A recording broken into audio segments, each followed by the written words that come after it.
నమస్కారం, మీరు చూస్తున్నారు HN9 టీవీ. విజయవాడ నడిబొడ్డున ఉన్న డాక్టర్ బిఆర్ అంబేద్కర్ విగ్రహం కింద ఉన్నటువంటి మాజీ ముఖ్యమంత్రి వైఎస్ జగన్మోహన్ రెడ్డి పేరును కూటమి ప్రభుత్వం తొలగించిందని, దీనికి నిరసనగా తిరుపతి జిల్లా వాకాడులోని డాక్టర్ బిఆర్ అంబేద్కర్ విగ్రహానికి పాలాభిషేకం చేసి తిరుపతి జిల్లా వైఎస్ఆర్సీపీ అధ్యక్షులు నేదురుమల్లి రామ్ కుమార్ రెడ్డి నిరసన వ్యక్తం చేశారు. అనంతరం రామ్ కుమార్ రెడ్డి మీడియాతో మాట్లాడుతూ కూటమి ప్రభుత్వం మాజీ ముఖ్యమంత్రి వైఎస్ జగన్మోహన్ రెడ్డిని అవమానించడం, అలాగే డాక్టర్ బిఆర్ అంబేద్కర్ ని అవమానించడం జరిగిందని తెలిపారు. ఈ చర్యను తీవ్రంగా ఖండిస్తున్నామన్నారు. నూతన రాష్ట్ర నడిబొడ్డున విజయవాడలో అత్యంత ప్రతిష్టాత్మకంగా భారతరత్న డాక్టర్ బిఆర్ అంబేద్కర్ విగ్రహాన్ని ప్రారంభించి ఆవిష్కరించిన ఘనత మాజీ ముఖ్యమంత్రి వైఎస్ జగన్మోహన్ రెడ్డికే దక్కుతుందని, రాష్ట్రంలోనే కాదు దేశంలో ఉన్న దళితులందరినీ అవమానించినట్లేనని, వీరందరికీ క్షమాపణ చెప్పాల్సిన బాధ్యత కూటమి ప్రభుత్వం మీద ఉందని ఈ సందర్భంగా ఆయన అన్నారు. ఈ నియోజకవర్గం ఎస్సీ రిజర్వేషన్ నియోజకవర్గంలో రెండోసారి ఎమ్మెల్యేగా ఎన్నుకోబడిన వారు ఈ సంఘటన మీద ఇప్పటి వరకు స్పందించలేదని, ఇటువంటి వారిని ఏమనాలో నాకు అర్థం కావడం లేదన్నారు. ఓట్ల కోసం వాడుకుంటారు, తర్వాత వదిలేస్తారు, కానీ జగన్మోహన్ రెడ్డి మాటల్లో చెప్పి చేతల్లో అనుకున్న దానికన్నా ఎక్కువగా చేస్తారని తెలిపారు. అలాగే టీడీపీ నాయకులు కూడా కొంతమంది సీనియర్ ఎమ్మెల్యేలను ఆదర్శంగా తీసుకుని పాలన సాగించాలని తెలియజేశారు. ఈ కార్యక్రమంలో వైఎస్ఆర్సీపీ సీనియర్ నాయకులు కొడవలూరు దామోదర్ రెడ్డి, గూడూరు సుధాకర్ రెడ్డి, గూడూరు వెంకటేశ్వర రెడ్డి, శ్రీనివాసులరెడ్డి, శేషురెడ్డి, పాకాటి రవి మరియు కోట, వాకాడు, చిట్టమూరు మండలాల నాయకులు, కార్యకర్తలు, అభిమానులు తదితరులు పాల్గొన్నారు. విజయవాడ నడిబొడ్డులో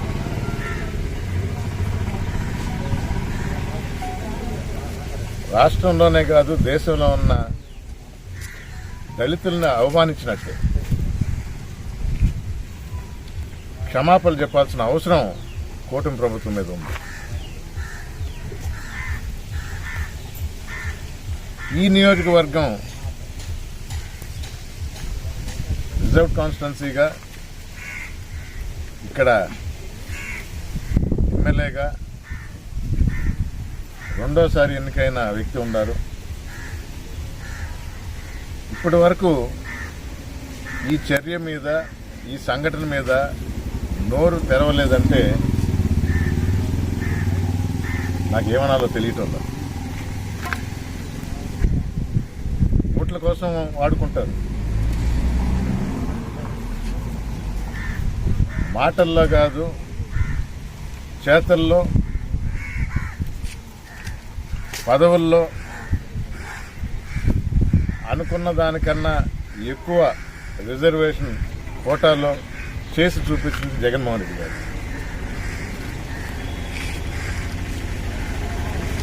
అలాంటి మహా వ్యక్తికి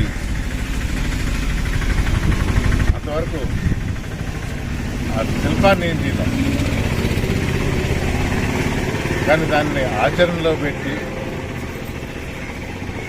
అతనికి పేరు రాకూడదని మీరు ఉన్న శిలాఫలకాన్ని ధ్వంసం చేసినంత మాత్రాన జగన్మోహన్ రెడ్డి గారి పేరు కానీ ఆయన చేసిన మంచి పనులు కానీ ప్రజల మనసుల్లోంచి తొలగించలేదు. ప్రతి దళితుడే కాదు, ప్రతి వ్యక్తి, ప్రతి పౌరుడు ఆంధ్ర రాష్ట్రంలో గర్వంగా చెప్పుకుంటాం. ఆ నగరానికి పోయినప్పుడు ఇదిగో మా భారతరత్న బిఆర్ అంబేద్కర్ గారు, ఈ హేయమైన చర్యను ఖండిస్తున్నాం. ఇది మంచి సంస్కృతి కాదు. మొన్నటికి మొన్న గుంటూరులో సాక్షాత్తు ఒక ఎమ్మెల్యే శిలాఫలకాన్నే పగలగొట్టాడు. ఇది ఎంత దూరం పోతుంది? పెద్దలు ఆలోచించాలి.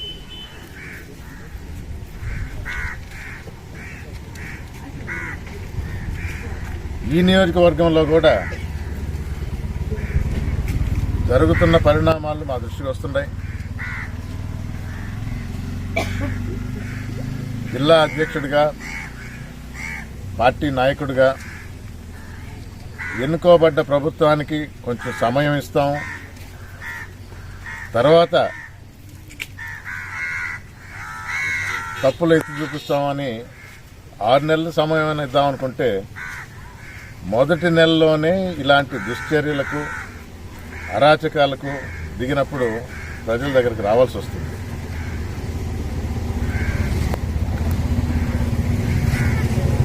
ఒక దళిత ఎమ్మెల్యేగా మంచి పనులు చేయాలి. ఇది వరకు ఉన్న ఎమ్మెల్యేల పనితీరును చూసి వారికి అనుగుణంగా నడుచుకోవాలని పట్ల ప్రకాష్ రావు గారు ఉన్నారు.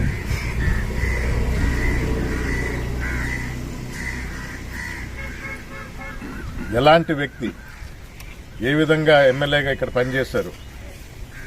దుర్గా ప్రసాద్ ఉన్నారు. ఏ పార్టీ అయినా